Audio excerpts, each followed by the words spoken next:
Hi, everybody. Welcome back to the podcast. My name is DeGandhi Anton, as usual.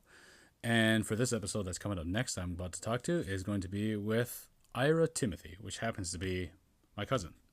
So in this episode, I actually went to see Ira at his new place and just kind of talk with him about fitness and go over a couple little things. So he had some interesting stories and some warning stories for people out there who want to know more about certain things that have happened and everything when it comes to diabetics and everything like that. Ira is a person who has recently took matters into his own hands and has actually been able to drop a lot of weight and keep it off due to just changing his diet. So that means not drinking sugary sodas or just happen to not even just be like eating greasy foods all the time and everything like that. He's just been really keeping on it. And I'm really proud of him. He's doing a really good job and he keeps it up. So without further ado, I'll just let him tell the story and we'll just get right into it. So, all right, everybody, hope you enjoy the next episode. And here it comes on Get Ready. Hello. Oh, sorry. Yeah, I just. Yeah. You didn't do the 5, 4, 3, 2, 1, dude. Like, well, when you start it, it has this weird beep. Oh. And so that's why I try to record it or not let people notice right away. Oh, that's true. Yeah, that's about it. So. Hi, I'm Rascal Flats. Okay. All three of them. Used to be. They split down to just one. Yeah. The entire idea is just drinking down. The talented one, right there. So I guess the second guy who plays guitar. Sure. I don't know. Take your pick. I don't know. Hi, I'm Ira Timothy. I am also DeGandhi's cousin. He's looked up to me for years now and kind of wondered what's it like inside Ira's head. And then he knew, and that's how he got fit because he didn't want to go anywhere near there. He kind of went to the joke I was going to take. So. Oh, see, there we go. Just went off to the side. I was like, yeah, just go over here. Traumatized. Anyway, no, we are situated right now inside the beautiful Four Seasons apartment building, Timber Creek Communities. And I recently moved into this lovely apartment upon which my cousin helped me move into. Thank you very much for that one. Yeah. And now we're sitting here having Jim Carrey stare at us from a frozen Netflix. Just to paint you a picture, place is mostly moved into. Still got a few things left to do, but no, I have a feeling that DeGandhi has suddenly shown up on my apartment step for something else. Hi, DeGandhi. How's it going, Ira? Well, we're sitting here situated inside. Didn't you hear the opening spiel? My God. I was too busy staring at Jim Carrey. Yeah, I know. It's kind of hypnotic. His beard's pretty cool. No, it's doing great. Doing good. I got a brand new George Foreman. Yeah? Yeah, it's right over there. You can see the box right there. Oh, yeah. Yes. Let's try it out? Not yet, but I just got done using my last one for the last time. Was the last one just kind of getting too, Yeah. Yeah. It's small, and I actually want to follow in your advice and grill up some of the bear chicken, the skinless, boneless chicken, and maybe a few other meats, and then there's my supper for the rest of the week. Portion it out. Portion control. Yeah. I mean, because you're just really trying to match calories, right? Yeah. You're just trying to go with calories. So yeah, it's easier when you just have to worry about calories, because if you have to worry about like carbs, fats, protein, then it gets more complicated, and you have to really balance 3 ounces of chicken to 5 to 6 ounces, to go through. But if you're just looking for calories, I think it's a lot easier. Oh God, when it comes to people that want to lose weight, it's the easiest way is to count calories. And like I said, the way I just described can be a little more harder for people. But that's the best thing too. Is like if you were going to do the meal prep part, it's like anything. You should just be simple. So just like really honestly, vegetables, rice, and then just chicken. Yeah, I actually like wild rice a lot more than regular white rice. I have noticed there was quite a change in the minute rice. Minute rice bad, wild rice good. But so saying that, having just said that, I do find out you're right. It's more about portion control. If I want that really greasy, disgusting, delicious chicken, then rather than pine for it, I will indulge, but I won't get a 40-piece bucket family size. I'll just get. I will literally get a 2-piece from whether it's Popeyes or from KFC. I'll get a 2-piece meal. I eat half the fries. Yep. I don't order the gravy. I don't eat the sides that come. You'd be surprised with how much fat and disgusting calories are inside those coleslaw salads that they give you.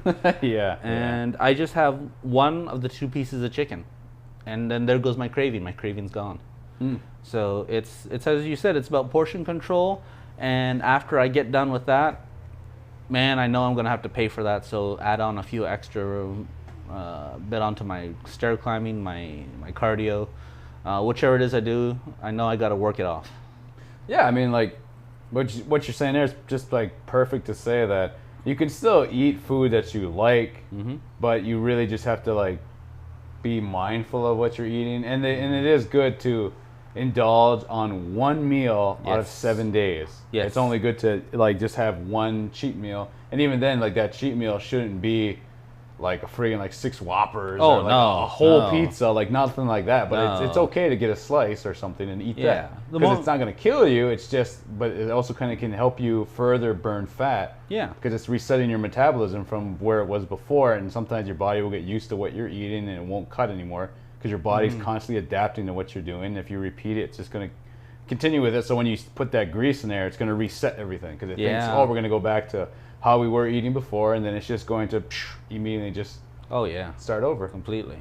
And not to mention, some people think, well, oh, it's my cheat day, I'm going to go out there and have, as you said, I'm going to have a sack full of McDonald's burgers. And it's like, no. Cheat days, you can cheat, you can have a little bit of something that you really like, but don't overdo it. And then all of a sudden, just imagine, like you climb 7 flights of stairs, and then on the 6th flight, you're like, okay, I'm going to cheat a little bit, I'm going to get an elevator. So you take the elevator ride up to the 7th, but then all of a sudden it's like, hey, this is a lot easier. Then you go up and down the elevator, and then pretty soon there goes all the work you just did from floor 1st to 6th. It's all gone. You just suffered for nothing. What is wrong with you? Get back on the stairs. Just punishing yourself. Yeah, pretty much. But it's true. It's like, think of it, all that hard work that you just did, you just lost it because you indulged too much. Yep. Indulge just a little bit, and then keep with the program, and yeah, you can still have fun, but you can still be healthy too. Yeah, and I mean, all the extra studying I've been like recently going into, I found a really nice book about where it says, let food be your medicine. And the whole book basically is describing, if you have Alzheimer's, you can start eating like this to get rid of it. Like people who have diabetes, obviously you change this, change that. You can switch this, like, you know, going to fruits and berries for your for like natural sugar as opposed to actually going, because your body still needs it. But like all these things can be changed and reversed by just eating on a different nutrition. Yeah. Because recently I had an issue where I felt like I was like kind of coughing up a lot of phlegm, like if I ate something really greasy, and I started doing this 12-week program to cut weight. But during that, since I'm eating so healthy, it went away. Like it just went completely away, and I knew that was because of the crappy food I was eating. So it's like I said, it's always just a complete easy change if you just start grabbing like more like salads, and then you can then obviously people are gonna get bored, so you can play around with it and change it. But now I'm not ashamed to say this, but when both you and I were a little heftier, what's the thing that you notice the most ever since you have this new body now? What's the one thing I've noticed, like about myself, or just like about yourself? I was like, I was like, we both used to be quite fluffy individuals. Yeah, I remember those days. Yeah, and then because I'll just say this, and I'll say around the podcast, the heaviest I ever was 320 pounds. Really? That was the heaviest I ever was. Wow. And I'm not lying, when I was like 15, 16 years old. Like I was young. Yeah. And I know what I did. I can remember eating these stupid pizza pockets. You know the bacon out fried one? Yeah. I'd freaking eat like 3 or like a godly amount of them, and then I'd go to sleep. Literally go to sleep right after I eat them. Wow. And I was doing that a lot, and that's where I knew like weight was just piling on, and I didn't notice it until like it's too late. Oh yeah. But I think it really is, like when I think back to how I was then to now, it's I mean, it's always funny to think. It's funny to look back on it now and laugh, but I remember like being so winded, like so tired, like literally being tired and like lazy, like even like lazy when like even if I had a summer job and I had to go do something, I would be so lazy to do it. No energy, nothing like that. And you're like, I never really knew what food would do for me, so I would just eat for whatever. Yeah. Just eat just to feel full, not to feel like I need to feel better about nothing like that. Like, Yeah. so like I don't know, it probably mainly the energy levels. I guess I would say, to be honest, like that's the biggest thing. I can definitely identify with that. Back at when I used to do a radio show back at Western. Yeah. And at the University Community Center, there is a flight of stairs. You go up this little flight, and then you go up another flight, and it looks like it's easy enough to find, but it's at the right amount of slant that it's not that easy than you think. Yeah. So, and there were times I'd be like, oh, I gotta get to the show. Yeah, up at the top. There we go, off to do the show. And then, when I was getting weight, more out of depression from school, and it just kept piling on. It got to the point where like, oh, time to do the show. Oh man, whew, I gotta take a bit of a breather here. And that was before I even hit the halfway mark. Yeah, kind of just take a stop. Whoa. Yeah, I was like, whew. And then it got to the point, I think a lot of you can identify with, is like, it's not so much as a step, but a stomp onto the next step, onto the next stairway. It's like, how do these get so big? Like literally, you're almost like throwing your feet to kind of like do it. Yeah. You get up there, like that you're forcing yourself by that point. And then suddenly you find yourself actually using the railing. Oh yeah, when you grab onto it. Yeah, you're actually using it to pull yourself up and half lean onto it.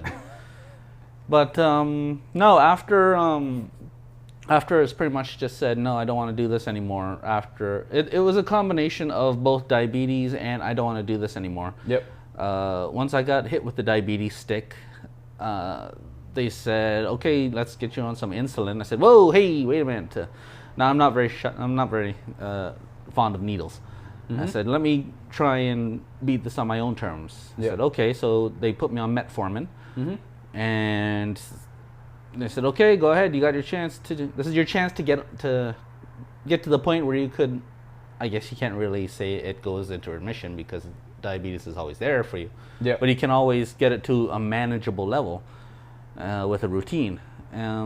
So yeah, just pretty much I followed your example. I thought, okay, hey, if my cousin can do it, I can do it. I'm older. I'm an old man.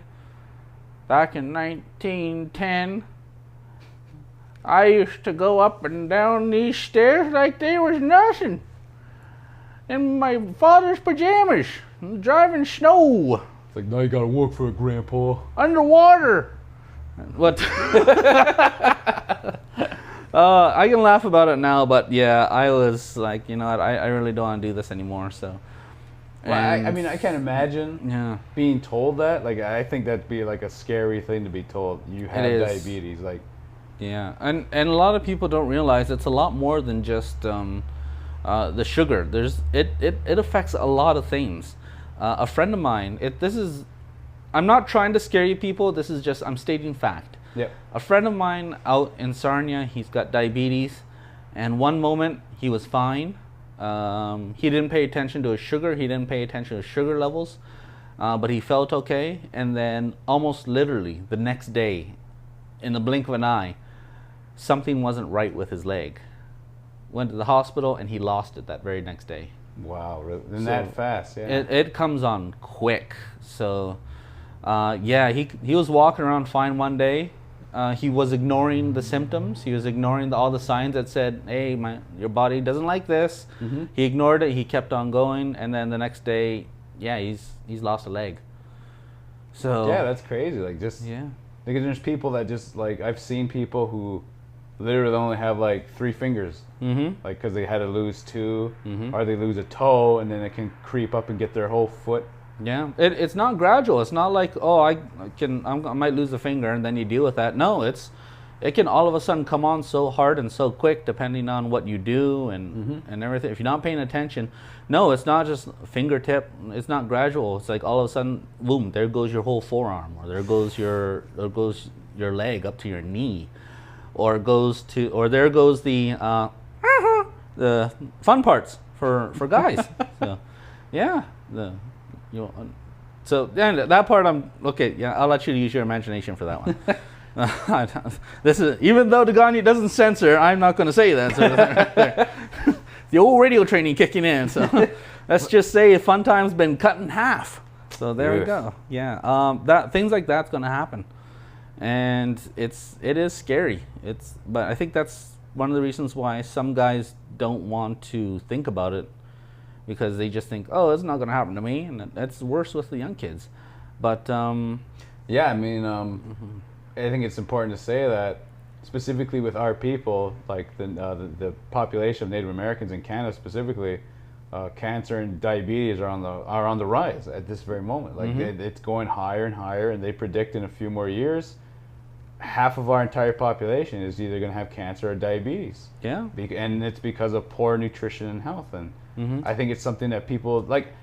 I'll give my story that when I was younger, I was so scared to talk about anything with health. When someone brought up cancer, I would just immediately like not listen or leave the room because I was so scared to talk about it.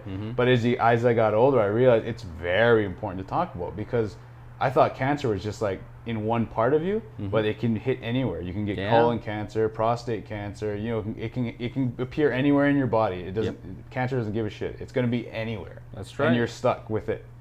And you have to live with it, or you can beat it. Either way, you have to get rid of it. Otherwise, it's just going to take over your life, and it does suck. But that's what our people have to understand, that it's going to come at you, and it's going to suck if people get it. And if you know people who have had it, like, it sucks because they see firsthand how it happens. But yeah, so like now, because I'm so deep into nutrition and health, I do read a lot about cancer, and it's still the scariest thing to this day. Nothing scares me more than getting cancer. And the prevention for this is so easy. Okay, I'm going to tell you all right now, those that are listening, here you go. Here is the most easiest prevention thing ever. Eat right and work out. There you go. That's all you have to do. I know it sucks. It majorly sucks.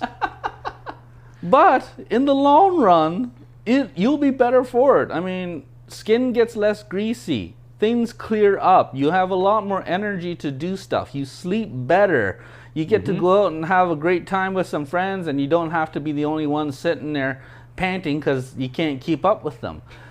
Back problems, all of that, all this stuff, it can go away, and all you have to do is even just walk for half an hour every day. Yep. That's it. Yeah. You don't have to do the push-ups. You don't have to do the weights. Oh, we want you to do them, but just to start out, that's all you had got to do. Put down the pop. Don't put as much sugar into your hot drinks, and don't fill up your plate. I love veggies. I love vegetables, but believe it or not, if you have the wrong kind of vegetables and you eat too much of them, then that's just as bad as having a greasy McDonald's double BM Mac thingy. I don't know what you call those anymore, but no, it's proper portions, half an hour. There you go. That's it. You never have to bother with diabetes again. Easy peasy. 1, 2, 3 Z, and it's really easy on your wallet. Yeah, I mean, you could save so much money by buying your groceries, and then, because people talk about it's expensive to actually, like, eat healthy, and it's like, well, not really, because if you do the math for eating out and then buying groceries, whether you have a family or not, it doesn't matter. You can't keep making excuses for not doing this. You do the math and you do everything for a month of just going out and then buying groceries, you're gonna save. People always say they save at least $80 to $100 a month extra if they just buy groceries, and that's it. And they prepare the food, and that's the next thing is people say, I don't have time, and it's like that's another excuse. Like it's just to say, like, you can't always go around it. It's such an easy thing to do. Like I said, don't overcomplicate it. Make it easy at first. Like just gradually get into cooking chicken, and when you're confident enough in your skill to cook it, then start adding vegetables, make healthy stir fries, like just start changing things up, and then getting like into a habit of like trying new recipes. I mean, I've had friends tell me, oh, I can get all my recipes online, and I do agree that I found tons of good recipes, but I do go to Chapters a lot just to see what they got, and like they do have some great books where I've never seen these recipes until I found this book. So like I always credit to like looking everywhere. Yeah, and as I said, I bought a brand new George Foreman. Just because it's a little bigger and I want to use it to, as you said, use for portion size and actually make something advanced meal planning. But I guess I'm giving George a little bit of a push here. But the thing is, it did do delicious chicken. And all you got to do is, seriously, open up the pack, take the chicken out, put it on the grill, plug it in, close it. There you go. You're done. That's all. It cooks both sides. And for those of you ultra lazy people, you don't have to worry about flipping, adding, doing all this other stuff. Yeah. Just there you go. Timer, throw it on, you're done. See, you can't get easier than that. Well, I guess you could go order out, but then that's unhealthy. I mean, like, there's other ways of like doing it in the oven. You can like do it on the grill top, like I said, but it depends how you want to prepare it, how you want to do it. But there's always an alternative for a recipe. Like I said, like today I made cauliflower pizza, and I'm pretty excited that a whole pizza is 736 calories altogether. But if you cut that and divide that into 4s or even 8s, I think in 8s it comes up to 80 or 90 calories per slice. Oh yeah. So you get like, and you can put whatever you want. I put turkey pepperoni and broccoli on it. Okay, now here's a extra bit of advice for those of you listening. Daganya, how do I make cauliflower pizza? Well, it's pretty simple, because all you have to do is, if you have a blender or you have a food processor, in my case I use a food processor, you have to take the head of a whole cauliflower, cut it down. The whole head and cut it down. Cut it down, put the pieces in there and grind it, but you only need enough for 2 cups. Okay. And that's it. So you just need enough for 2 cups. And when you get the whole 2 cups that you need, then you're going to add your seasonings. So you're going to add probably whatever you want, oregano, parsley, thyme. Myself, I use an Italian seasoning. And then I actually put in 2 eggs, like 2 whole eggs, yolk and all. And then I put in a half a cup of a fat-free cheese. Because then that really lit it up. And that's going to be something that binds with the eggs to really get it all stay together. Yeah. And then you have to put it in the oven. You have to form it on a pan. And obviously you have to preheat the oven to 450 ahead of time. But when it's all ready to go, you put it in for 12 to 15 minutes before, just put it in and let it sit. And you have to let it cook for that time, because that's going to form the crust. Yeah. And then when you pull it back out, then you can put your sauce. And with the sauce, I think I found a pretty good sauce.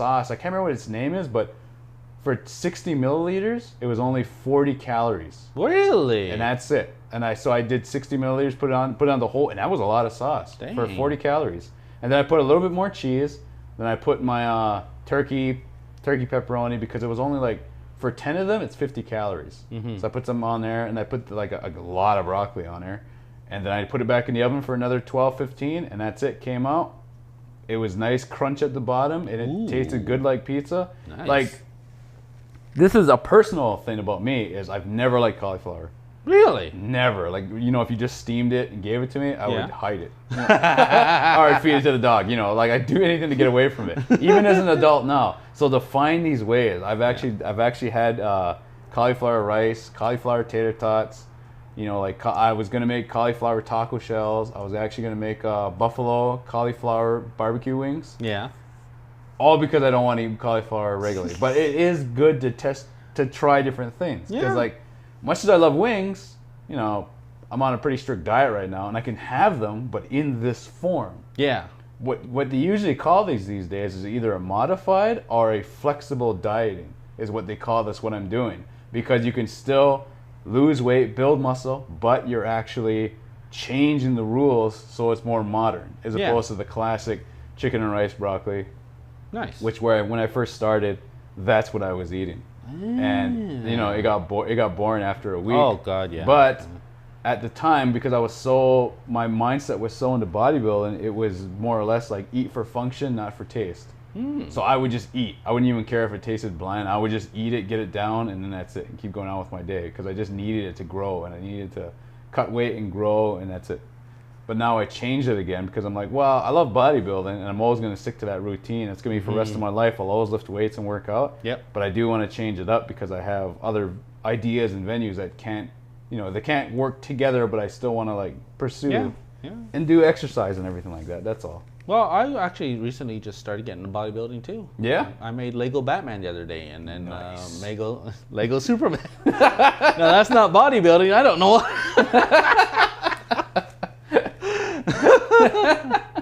No, I pretty much stick with. I like cardio myself. I still change it up once in a while, because I remember what you telling me about. If you stick with one, then your body gets used to it, and then it doesn't do much. it kind of keeps you at a level, but then you're kind of like, you're drifting. You're not doing anything. Yeah. It keeps you at a side, but so it's a good idea to change up now and then. And I still do that. Free weights, weight machines, cardio, or just mix things up and go outside for a run rather than on the treadmill for a run. Yep. Now, so saying that, if anybody wants to, I have found 2 awesome tips. One, audiobooks or podcasts like this one in would be awesome. You can load this one up. And Probably on their treadmill right now. Yeah, listening. could be. It's like, hi, you're almost there.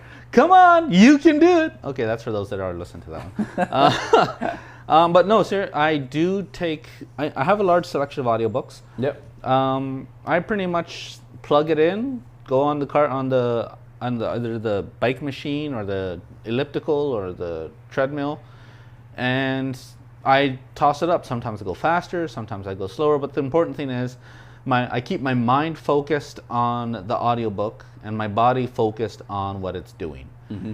It sounds weird, but it works, because if there's some people that while they're doing on the treadmill, all of a sudden you find your mind wandering and you start going like, let's see, did I do this today or did I do that? And before you know it, you're bored and you don't want to do this anymore, and you're like, no one else knows, and you're off the treadmill. Keep your mind occupied as your body's occupied doing something else. Yeah. Yeah, it's like that old thing, tap your head and rub your tummy at the same time. It keeps your mind occupied, but your body's doing something else. So, But yeah, I do that. And the second tip is, if you have to weight train on your own, first off, I don't agree with that. I do think you should have a partner. I've seen too many videos of people dropping something on their foot, their neck, or their chest just because they're trying to be He-Man, I'm a Hulk. So I think you really should have someone with you if you're doing free weights, even if it's just hand ones. Yep. But it's always good to have encouragement, and it's always easier to have a buddy doing it. But if you're not doing that and you're doing weight machines or something like that, I have actually found metal to be one of the most amazing things to help drive myself on. I know some of you don't like metal, but there's different types of metal for everybody, and it's inspiring, it's motivating, it gets you pumped up. And some people say, "Oh, I don't like metal because it makes me angry." Well, there you go. You use the anger as a tool, and you push yourself. So, but that's just my preference. That's just mine. Some people may not like that. So, but yeah, that's pretty much all I got really. Is portions, how awesome it is to work out, and the benefits, because you fight off the old diabetes stick, and you feel a heck of a lot better. Yeah, for sure. Mm-hmm. So do you have any questions? Because literally you haven't asked me any question. Well, maybe just like one and that's it. So. We're just chilling out, that's all. Oh, that's cool. But usually, yeah, I mean. Ooh, pizza's here. No. You're not. And it's Tony's too. No. No, actually that was a shock to my body. Going from tons of pop to a little bit of pop every once in a while. Yeah. Yeah, I actually was getting the shivers once in a while. My body started feeling. I thought withdrawals were only for like people getting off of alcohol and drugs, but no, any addiction whatsoever. It doesn't have to be smokes or drugs, but even if you really, really love soda pop, and then all of a sudden you find yourself drinking water for a week without a drop of the stuff at all, you do find yourself getting. You feel yourself acting weird. You feel like depressed, right? Like, yeah, you get depression. You find yourself shaking a little bit. Withdrawal is not categorized to one thing. There are different types of withdrawal you go through. If your body is like, oh, I gotta have this pop, and then you suddenly stop, and your body's like, what the hell? And it gets its revenge on you. Well, it's like they said, because it's so sugary, right? Like it is the sugar in it. Yeah. They say the part of your brain that's connected to that endorphins almost is also the part that activates that is right next to the part that would be considered to where if somebody was to start taking heroin, so those two lobes in your brain are almost like slammed right next to each other like a tag team partner. Yeah. And if one's not getting it, the other one's going to act up like the same way. So it's like it would make sense that with you going through withdrawals, because it is so addicting as well. Yep. But what I would recommend is, did you ever try Zevia? No. What is that? It's a soda. but there's no sugar, and it's made yes. from the stevia plant. I've had a different form of that Mm-hmm. to wean myself off of pop. I still have a pop now and then, but I don't have tons of it like I used to. I used to be at the point where I would drink a 2-liter bottle a night. Wow. Yeah, I once polished off a whole 24 can of cherry Coke in one night. A 24 case. That is bad, people. That is terrible. I hope you're at least marathoning something, like a game or a movie or something, or a TV series. Yeah, it was a TV series. Okay, yeah. But still, that was terrible. And we'll get to the drink later on, because there's another thing I want to tell you about, a little dark secret in Deganya's corner. But no, you're right. Sometimes it was just the fizz that did it. So sometimes if I get that craving for a pop, the first thing I go for is a Perrier water, a sparkling water. Sometimes even just a sparkling water that has that tiny hint of lemon or something inside that. Yep. And yeah, it's gone. The craving's gone, and it's all I need is the carbonation without the sugar, and I'm good. I actually have a soda stream, so I make my own sodas now. But and the great thing about that is, for one, it's economic. It's cheaper to make your own. Yep. And for two, you can control how much of the syrup goes into it. So now I just put in like a little bit, like a drop. Sometimes some people put in a whole capful. I put in like an eighth of that, just to get that old taste of Coke again. Yeah. But now, since it's so minuscule, it's easy to work it off. So that's it. And now it comes to the dark part. Many, many, many years ago, we indulged in what was called Ira's All-Nighter. All those weird drinks. Oh God, yeah. So we decided to we had the whole house to ourselves. We decided we're gonna marathon a video game night, but we started getting tired. So I thought, hey, and I apologize for introducing you to it. I created Ira's All-Nighter, and I'm not going to go through the recipe because it might influence some of you people to go like, that sounds good, I'm going to try it. No, the recipe's dying with us. All I'm going to say is it involved at least 8 different types of sugary additives and drinks, all mixed into a very large hot beverage mug. So I'm not going to say what it is or how much we use or what we put into it, but all I can remember it is like, wow, 1 mug of that, and we were like throughout the entire night. Yeah, it just kept you up the whole time, right? Like, just, I remember that. Felt sick too after that too. Yeah, I think I did puke the next day. Yeah.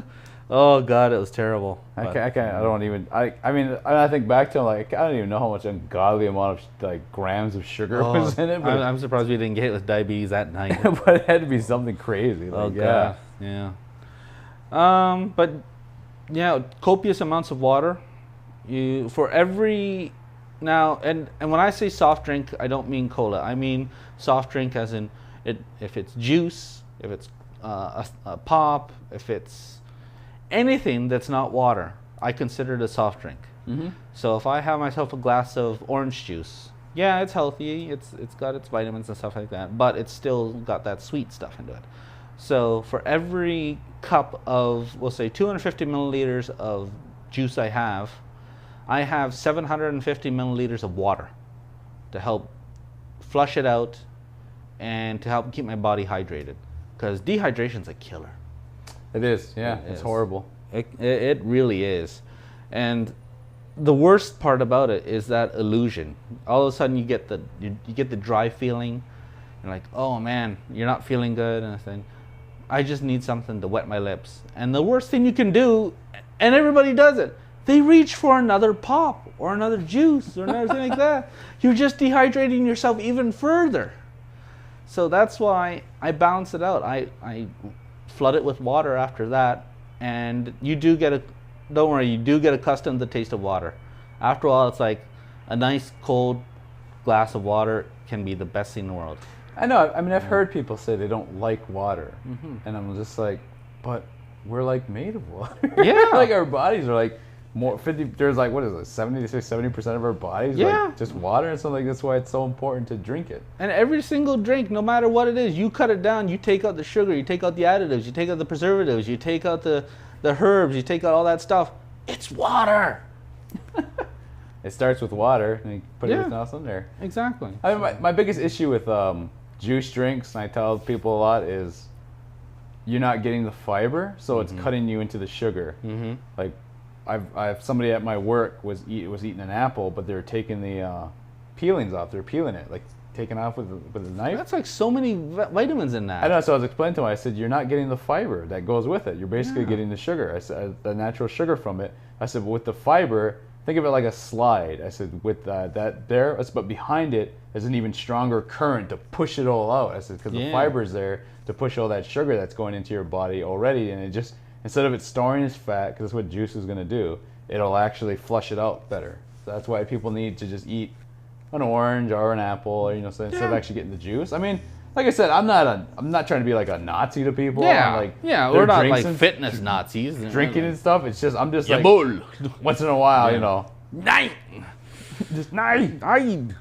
Is the orange he heil? I don't know. No, yeah, it's. Everyone has this view. This fitness people have to be. Oh, you have to do this. What's wrong with you? 20 push-ups now. No, just it doesn't take much to change that little bit. So, and you know what? I'm gonna go even the reverse route and say that if you don't change, then that's good for me because people like fit people. So please don't change, so that more people are like me. So. See, reverse psychology there. Oh crap! I made it. I said it. Damn. Oh well. Let people know the truth. Yeah. Yeah. That's all I got really. Yeah. Well, at the moment. Why don't you tell us then? Because you were. I mean, I know you had a job before this one. Yeah. But I know I can tell that the job you have now you're enjoying it. Oh, I love it. Yeah, you're having a great time. Oh, fantastic. I just wish. Now. You're our family member / friend / fitness partner person has been helping me out, and he gave me a couple of nifty things to do at the office. Because I know some of you that are listening to this are going like, well, I work at a desk. What can I do while I'm doing that? Well, Jeremy told us about sucking in the gut. It's like hold your breath in for about as long as you can bear it, and then. It's a good, cheap way to work on your abs while you're sitting at the desk. Or just lay your feet flat on the ground and then lift your legs up for a little bit. Feel the burn and then let it go. Something like that can help, and it helps to keep you awake, because I know sometimes when you're at the desk, you're like, long day. If I could just close my eyes for a little bit. No. Perfect time for you to stand up and do some office yoga. I mean, it's perfect too. I tell people, I would recommend to people that have office jobs that walk around 15 minutes every hour. Yeah. Oh, every hour. Yeah, like every hour you should be walking around. Like even if you can only get 15 minutes, just like to walk around. Like if you have to walk to a printer, if you have to walk somewhere, walk anywhere, like do it. Like get the time in to walk. Don't just like always sit all the time. Like try to find ways to find excuses to get up. And just walk, like just to get your body so it doesn't get used to sitting there for so long. Yeah, stretch your legs. Do a little bit of go see a coworker you like, or go see a coworker you don't like and hit them in the back of the head, then run. So there you go. See, you got more exercise. You get more stuff in. Exactly, and the boss goes like, "Well, why did you do that?" I says, "Well, I was getting fit." There you go. See, you'll be all right. Sounds like you said though. I had a fit. There you go. I had a fit from lack of exercise. No, don't do it. Don't do it, people. I know there's some of you out there going like, that's a good idea. No, don't do it. But we'll get blamed. Yeah, that's all I got there, buddy. I'd like to thank the Academy.